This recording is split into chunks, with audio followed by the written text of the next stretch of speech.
Hi friends, welcome to this channel.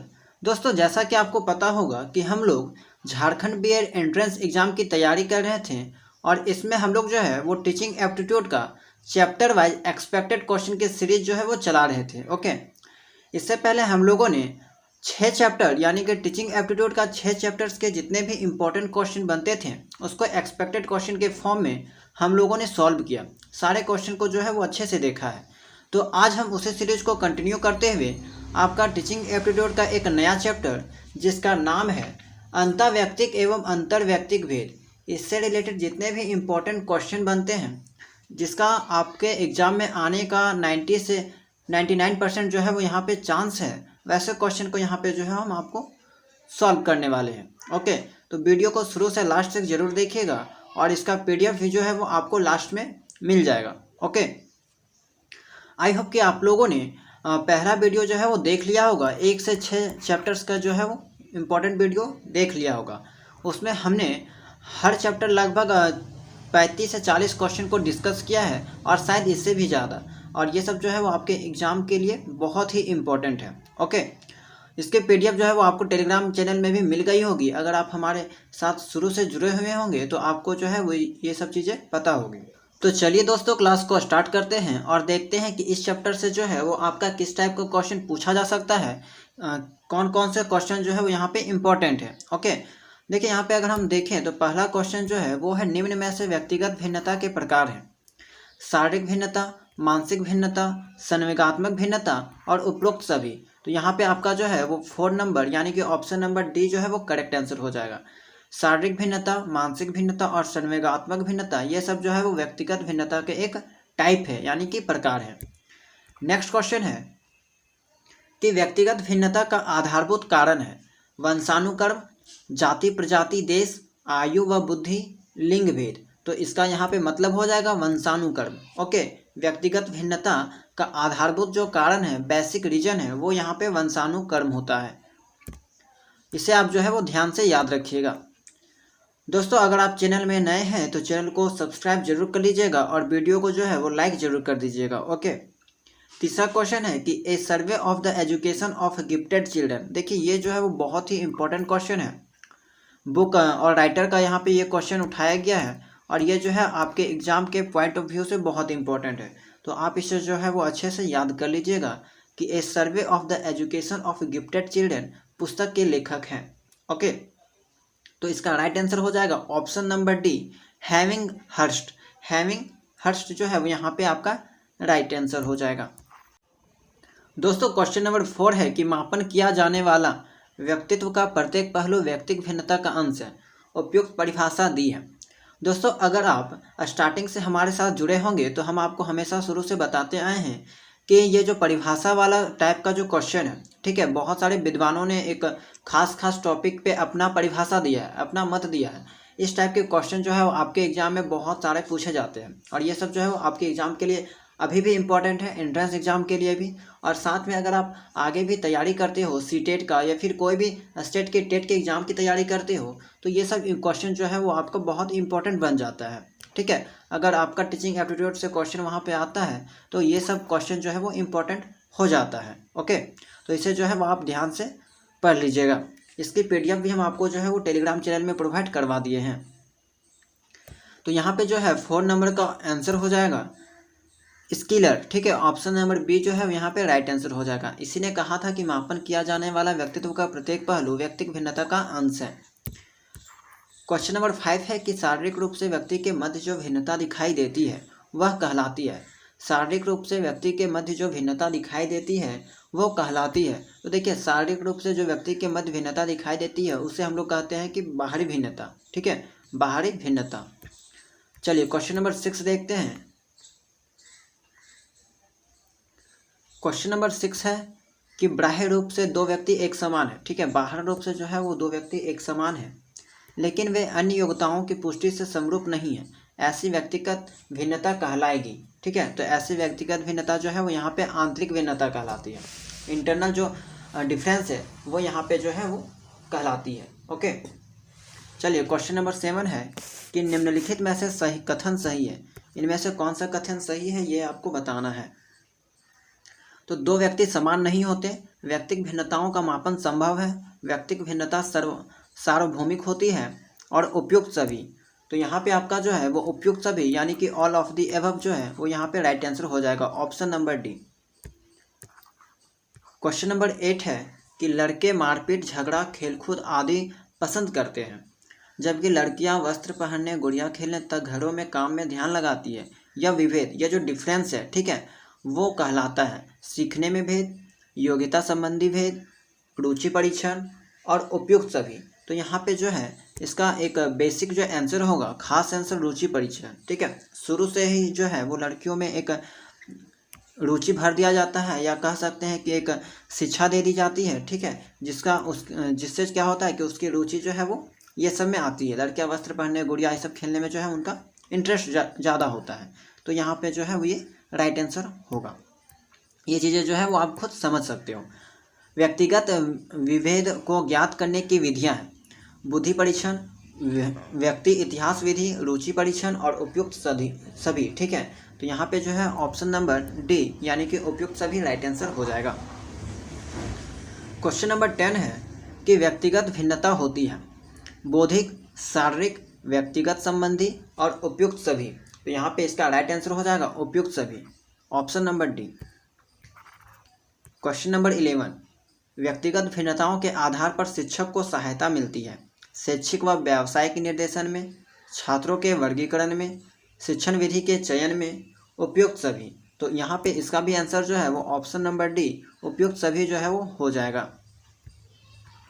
Next question देखते हैं कि कक्षा में ऊंचा सुनने वाले तथा कमजोर नज़र के छात्रों को बैठाना चाहिए, ठीक है। जो स्टूडेंट जो है वो ऊंचा सुनते हैं और कमज़ोर नज़र के छात्रों को जो है बैठाना चाहिए आगे की पंक्ति में, बीच की पंक्ति में, पीछे की पंक्ति में और अलग पंक्ति में। तो आगे की पंक्ति में, ठीक है। अगर आप जो है एक टीचर है, ठीक है, और आपके क्लास में ऐसा केस देखने को मिलता है कि कोई स्टूडेंट है जो कि ऊंचा सुनता है, ठीक है, कमज़ोर सुनता है, एक तरह का सोचिए, और कमज़ोर है, तो उसे के साथ आप कैसा ट्रीट कीजिएगा, कहाँ उसको जो है वो बैठाइएगा। तो जाहिर सी बात है वैसे स्टूडेंट को जो है वो कमज़ोर स्टूडेंट को आगे बैठाया जाता है, ठीक है। ये सब जो है वो बेसिक चीज़ें हैं।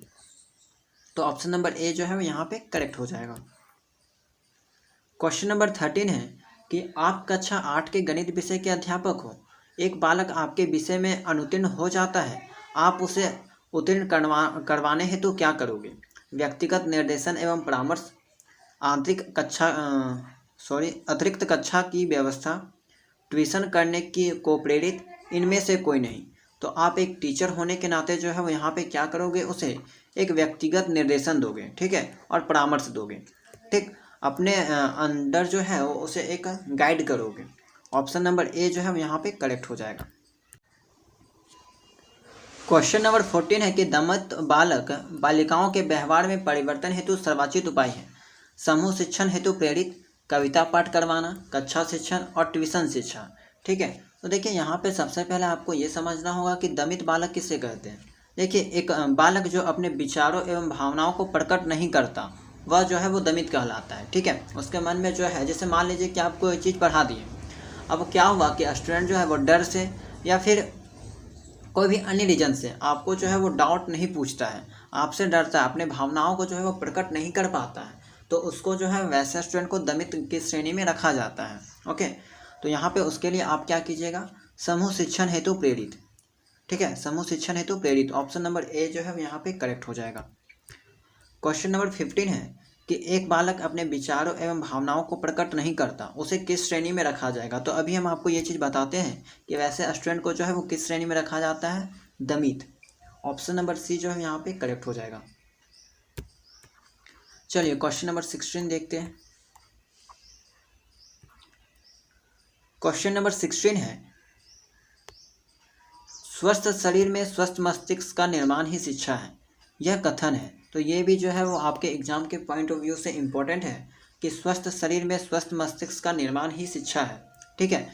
तो ये यहाँ पे जो है वो ये कथन किसका है, फ्रेंडसन का, चाणलाके का, सोनले का, अरस्तु का।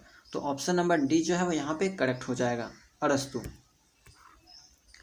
क्वेश्चन नंबर 17 है कि आक्रामक बालकों की आक्रामकता को कम करने हेतु आप विद्यालय स्तर पर सर्वोचित उपाय करोगे। अभिभावक से शिकायत, शक्ति का सदुपयोग, कठोर अनुशासन, इनमें से कोई नहीं। तो आपको क्या करना है, यहाँ पे अभिभावक से जो है वो शिकायत करोगे। आक्रामक बालकों की आक्रामकता को कम करने हेतु आप विद्यालय स्तर पर सर्वोचित उपाय करेंगे, उसके अभिभावक यानी कि पेरेंट्स जो है वो शिकायत करोगे। क्वेश्चन नंबर 18 है, निम्नांकित पद्धति व्यक्तिगत भेद को ध्यान में नहीं रखकर शिक्षण में प्रयुक्त की जाती है। निम्नांकित पद्धति यानी कि सिस्टम व्यक्तिगत भेद को ध्यान में नहीं रखकर शिक्षण में प्रयुक्त की जाती है। डाल्टन योजना, बिनेटिका योजना, व्याख्यान पद्धति या फिर प्रायोजना पद्धति। तो यहाँ पे हो जाएगा व्याख्यान पद्धति। ठीक है दोस्तों, आपको एक बार बता देते हैं कि यह जो चैप्टर है, ठीक है, या फिर कोई भी जो टीचिंग एप्टीट्यूड में जो 8 चैप्टर हम आपको बताए हैं, इसका जो है वो पूरे चैप्टर्स का हम नोट्स जो है आपको टेलीग्राम चैनल में अपलोड कर दिए हैं। आप लोग जो है टेलीग्राम चैनल को ज्वाइन कर लीजिएगा और PDF सेक्शन में जाके, फाइल सेक्शन में जाके वहाँ से जो है वो बुक को डाउनलोड करके कम से कम 2 से 3 बार जो है वो ज़रूर पढ़ लीजिएगा।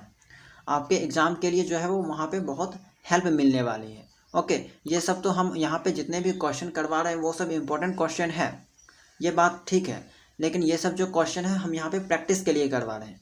ठीक है, बेसिक चीज़ें आपको जो है वो वहाँ पे सीखने को मिलेगी और यहाँ पे जो भी शब्द आपको समझ में नहीं आ रहा है वो सब चीज़ें जो है वहाँ पे देखने को मिलेगी, समझने को मिलेगी। तो 2 से 3 बार जो है वो उस चीज़ को आप ज़रूर पढ़ लीजिएगा। चलिए नेक्स्ट क्वेश्चन देखते हैं। मनोशारीरिक असमानताओं, ठीक है, असमानताओं को कहा जाता है व्यक्तिगत समायोजन, व्यक्तिगत भिन्नता और मंदबुद्धि। तो यहाँ पे जो है व्यक्तिगत भिन्नता कहलाती है। मनोशारीरिक असमानताओं को जो है वो यहाँ पे व्यक्तिगत भिन्नता कहा जाता है। क्वेश्चन नंबर 20 है, निम्नलिखित में से कथन सही है। 2 व्यक्ति समान नहीं होते, व्यक्तिक भिन्नताओं का मापन संभव है, व्यक्तिक भिन्नता सार्वभौमिक होती है, उपयुक्त सभी। तो यहाँ पे ऑप्शन नंबर डी जो है वो करेक्ट हो जाएगा, उपयुक्त सभी। क्वेश्चन नंबर 21 है, व्यक्तिगत भिन्नता के आधार पर शिक्षा देने हेतु निम्न में से कौन सा विकल्प उपयुक्त है। बुद्धि के स्तर के आधार पर बालकों का कक्षा विभाजन, लिंग के आधार पर बालकों का कक्षा विभाजन, लिंग के आधार पर गृहकार्य में भिन्नता, बाल केंद्रित शिक्षण विधियों का प्रयोग। तो बुद्धि के स्तर के आधार पर बालकों का कक्षा विभाजन, ऑप्शन नंबर ए जो है यहाँ पे करेक्ट हो जाएगा। क्वेश्चन नंबर 22 है, निम्न में से कौन सा विकल्प उपलब्धि में व्यक्तिगत भिन्नता का प्रतीक नहीं है। पूर्व अनुभव में भिन्नता, लिंग में विभिन्नता, रुचियों में विभिन्नता, पूर्व निर्देशन में विभिन्नता।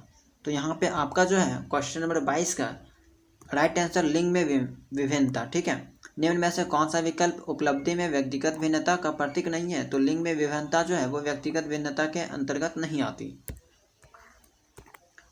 क्वेश्चन नंबर 23 है, बालकों में प्रभावी अधिगम हेतु निम्नलिखित में से कौन सा विकल्प सबसे कम महत्व रखता है। अधिगम का दार्शनिक आधार, अधिगम का शारीरिक आधार, अधिगम का अभिप्रेरणात्मक आधार, अधिगम का बौद्धिक आधार। तो यहाँ पे हो जाएगा ऑप्शन नंबर ए, अधिगम का दार्शनिक आधार जो है वो यहाँ पे सबसे कम महत्व जो है वो रखता है। नेक्स्ट क्वेश्चन, निःशक्त बच्चों के लिए समेकित शिक्षा ही की केंद्र प्रायोजित करना एक का उद्देश्य डैश में निःशक्त बच्चों को शैक्षिक अवसर कराना है।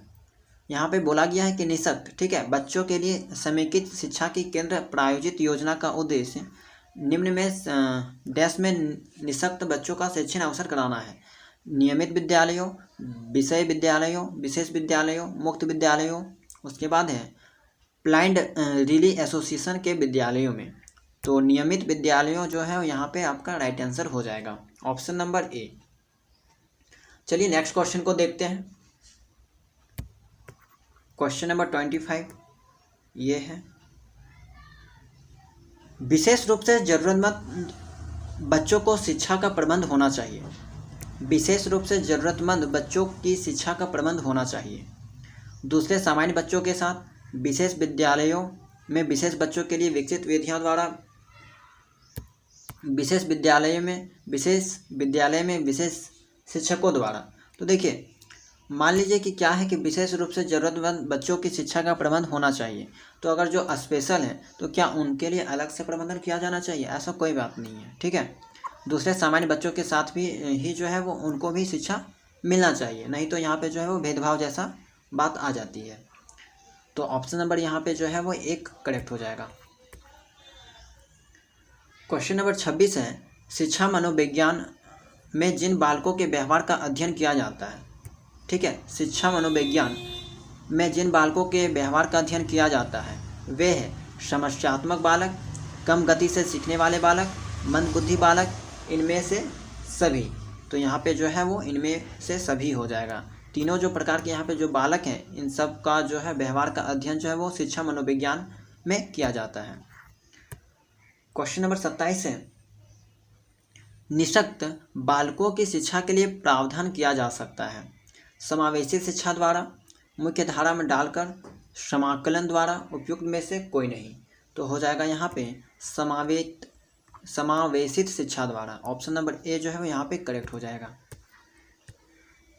क्वेश्चन नंबर 28 है, व्यक्तिगत विभिन्नताओं को ध्यान में रखते हुए विद्यार्थियों के शिक्षण के लिए प्रायोजना पद्धति के निर्माता है। व्यक्तिगत भिन्नताओं को ध्यान में रखते हुए विद्यार्थियों के शिक्षण के लिए प्रायोजना पद्धति के निर्माता जो है वो कौन है, ये चीज़ यहाँ पे आपको जो है वो बताना है। ये क्वेश्चन आपको जो है वो अच्छा खासा क्वेश्चन है, इम्पोर्टेंट क्वेश्चन है। ऑप्शन हो जाता है थॉर्नडाइक, किलपैट्रिक, पार्कहर्स्ट, वाटसन। तो यहाँ पे इसका राइट आंसर हो जाएगा किलपैट्रिक। ऑप्शन नंबर बी जो है वो यहाँ पे करेक्ट हो जाएगा। क्वेश्चन नंबर 29 है कि व्यक्तिक विभिन्नताओं के आधार पर पार्कहर्स्ट ने बालकों के लिए शिक्षा पद्धति दी, ठीक है, Dalton plan, Winnetka plan, project method और प्ले मेथड। तो यहाँ पे इसका जो है वो राइट आंसर हो जाएगा Dalton plan. Option number A. Next question, Seema हर पाठ को बहुत जल्दी सीख लेती है। सीमा यहाँ पे जो है वो एक लड़की का नाम है, जबकि लीना उसे सीखने में ज़्यादा समय लेती है। यह विकास किस सिद्धांत को दर्शाता है? व्यक्तिक भिन्नता, अंतःसंबंध, निरंतरता, सामान्य से विशिष्ट की ओर। तो ये हो जाएगा एक तरह का व्यक्तिक भिन्नता। ओके, ऑप्शन नंबर ए। चलिए नेक्स्ट क्वेश्चन, क्वेश्चन नंबर 31 देखते हैं।